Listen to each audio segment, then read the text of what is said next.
Fala galera, mais um dia para a gente fazer o nosso devocional diário. Hoje é dia da gente meditar em Lucas capítulo 9, eu sou André Maldonado e o AB7 é uma produção do JC na Veia.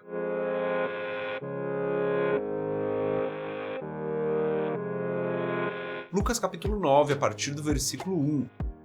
Reunindo os 12, Jesus deu-lhes poder e autoridade para expulsar todos os demônios e curar doenças.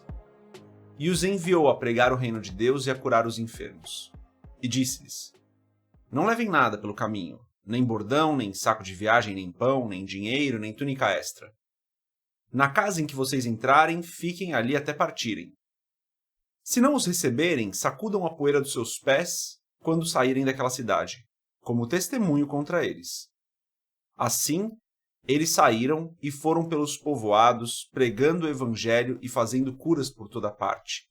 Herodes, o tetrarca, ouviu falar de tudo o que estava acontecendo e ficou perplexo, porque algumas pessoas estavam dizendo que João tinha ressuscitado dos mortos. Outros, que Elias tinha aparecido, e ainda outros que um dos profetas do passado tinha voltado à vida. Mas Herodes disse: João eu decapitei. Quem, pois, é este de quem ouço essas coisas? E procurava vê-lo. Ao voltarem, os apóstolos relataram a Jesus o que tinham feito. Então ele os tomou consigo e retiraram-se para uma cidade chamada Betsaida. Mas as multidões ficaram sabendo e o seguiram. Ele as acolheu e falava-lhes acerca do reino de Deus e curava os que precisavam de cura. Ao fim da tarde, os 12 aproximaram-se dele e disseram: Manda embora a multidão para que eles possam ir aos campos vizinhos e aos povoados e encontrem comida e pousada, porque aqui estamos em um lugar deserto. Ele, porém, respondeu: Deem-lhes vocês algo para comer. Eles disseram: Temos apenas 5 pães e 2 peixes, a menos que compremos alimento para toda essa multidão. E estavam ali cerca de 5.000 homens. Mas ele disse aos seus discípulos: Façam-nos sentar-se em grupos de 50. Os discípulos assim fizeram, e todos se assentaram. Tomando os 5 pães e os 2 peixes e olhando para o céu, deu graças e os partiu. Em seguida, entregou-os aos discípulos para que servissem ao povo. Todos comeram e ficaram satisfeitos, e os discípulos recolheram 12 cestos, cheios de pedaços que sobraram. Até aqui, Lucas 9 é um capítulo um pouquinho mais longo. Vou dividir ele em 3 partes, então hoje a gente vai ler até o versículo 17 aqui. Vamos fechar nossos olhos, curvar nossa cabeça, fazer uma oração. Pai, em nome de Jesus, eu te agradeço. Te agradeço porque o Senhor tem nos ajudado, porque o Senhor tem nos abençoado, porque o Senhor provê tudo que nós precisamos, porque o Senhor nos ama. Te agradeço porque, mesmo com as nossas falhas, mesmo com os nossos erros, mesmo nós não sendo dignos do teu amor e da tua graça, do teu perdão, o Senhor nos ama, o Senhor nos perdoa e o Senhor pagou o preço que nós deveríamos pagar. Pai, obrigado. Peço que o Senhor perdoe os nossos pecados, ajude-nos nas nossas falhas e nas nossas fraquezas. Faça essa oração pensando em mim, mas pensando também em cada pessoa que está assistindo esse episódio, ou que está ouvindo esse episódio desse podcast. Que o Senhor abençoe as nossas vidas, que o Senhor abençoe o nosso dia de hoje, nos guarde, nos proteja, que o Senhor nos dê caminhos de paz, nos dê sabedoria para tomarmos as decisões todos os dias e nos ajude a fazer com que a nossa vida glorifique o Teu nome, Pai. Porque importa que nós glorifiquemos o Teu nome. É o que eu peço em nome de Jesus. Amém.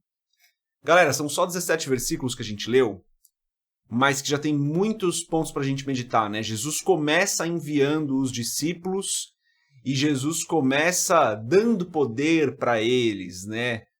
Aqui Lucas não é tão específico em como isso acontece, mas Jesus transfere para eles esse poder e envia-os.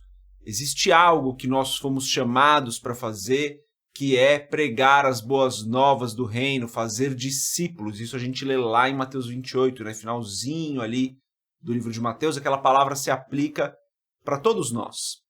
Então nós fomos chamados para pregarmos as boas novas e fazermos discípulos para o reino. Então isso é algo que está sobre as nossas vidas, Jesus nos envia para fazer isso, Não estou falando que aqui em Lucas 9 Jesus fez isso, né? Fez com os discípulos ali, mas também é uma palavra para a gente, porque em Mateus 28 a gente vê que isso acontece.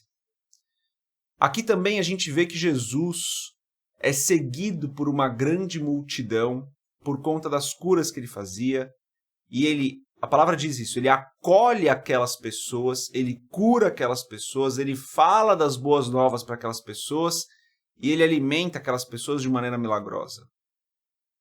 Muitas vezes, gente, a gente vai cuidar de pessoas que estão preocupadas com a bênção. Muitas vezes a gente vai cuidar de pessoas que não querem entregar tudo para o reino, que não querem se dispor com tudo o que tem para servir a Deus, mas que precisam de uma cura momentânea ali. Jesus não virou as costas para essas pessoas que não queriam se tornar discípulos, para essas pessoas que queriam a bênção momentânea, mas não estavam dispostas a entregar tudo. Ele acolheu essas pessoas, ele amou essas pessoas, ele pregou o reino para essas pessoas e ele alimentou essas pessoas. Nós devemos fazer o mesmo, galera. Todas as pessoas precisam desse acolhimento, desse amor, precisam do nosso cuidado como igreja. Cabe a nós amá-las e cuidar delas. Esse é o nosso papel. Nós somos chamados para amar ao nosso próximo como a nós mesmos, independente do que nós pensemos dessas pessoas, do julgamento que nós fazemos. Jesus, nessa passagem, olha para aquela multidão de muitas pessoas que, creio eu, muitas delas estavam apenas atrás da cura que Jesus poderia dar, da bênção que Jesus poderia dar, mas não estavam dispostas a, assim como fizeram os discípulos, largar tudo para seguir a Cristo. E Cristo mesmo assim cuidou delas. Que nós tenhamos o mesmo coração de Cristo, que não olha para o que nós pensamos das pessoas, mas que olha para como o Pai as enxerga, como pessoas que carecem do amor dele, que carecem do cuidado dele, e Deus nos chamou como igreja para cuidarmos dessas pessoas. Por hoje é isso, galera. Deus abençoe a sua vida. A gente se vê amanhã. Paz.